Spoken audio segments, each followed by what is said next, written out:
Transport workers had to fight for their rights before trade unions even existed. Throughout the 18th century, seafarers protested against cripplingly low wages.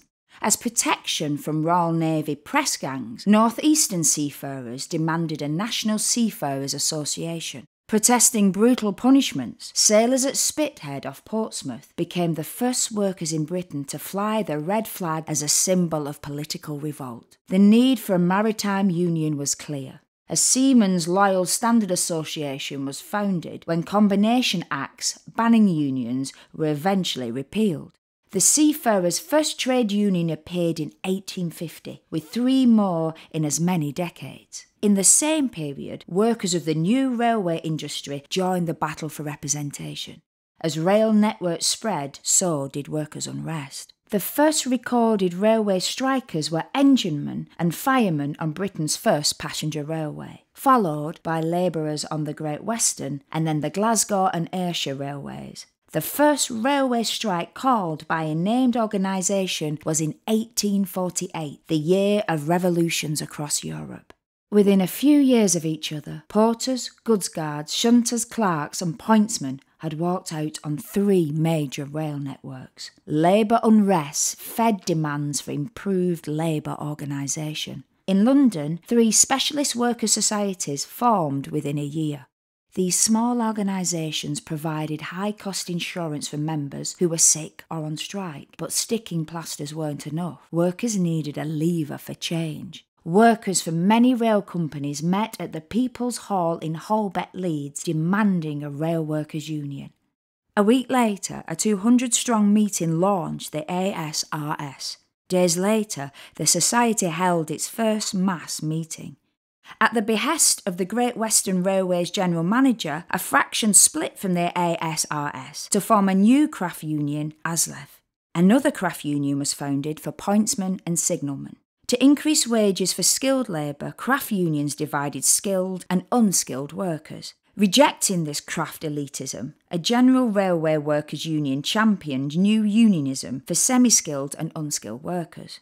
A prominent seafarers association, the Sunderland Union, created a new national amalgamated union for seafarers, the NSFU.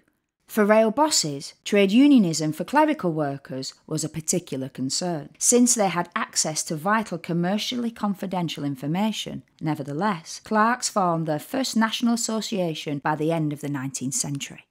By the early 20th century, dockers' leaders founded a National Transport Workers' Federation to unite dozens of diverse transport unions.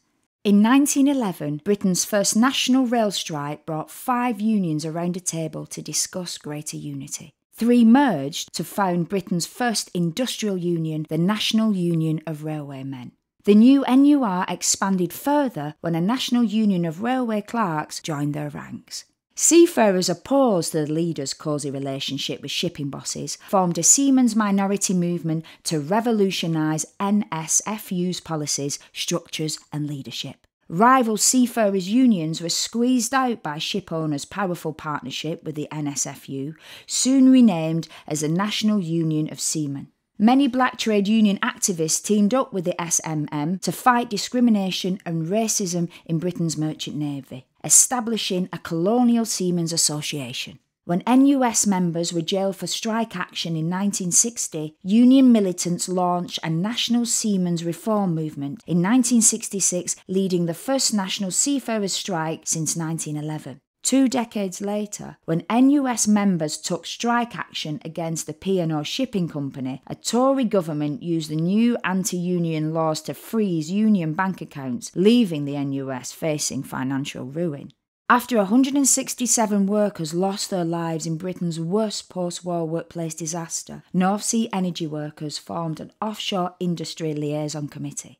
A financially weakened NUS agreed to merge with the NUR, 2 unions whose members had worked and fought alongside each other for 150 years, united to become the National Union of Rail, Maritime and Transport Workers.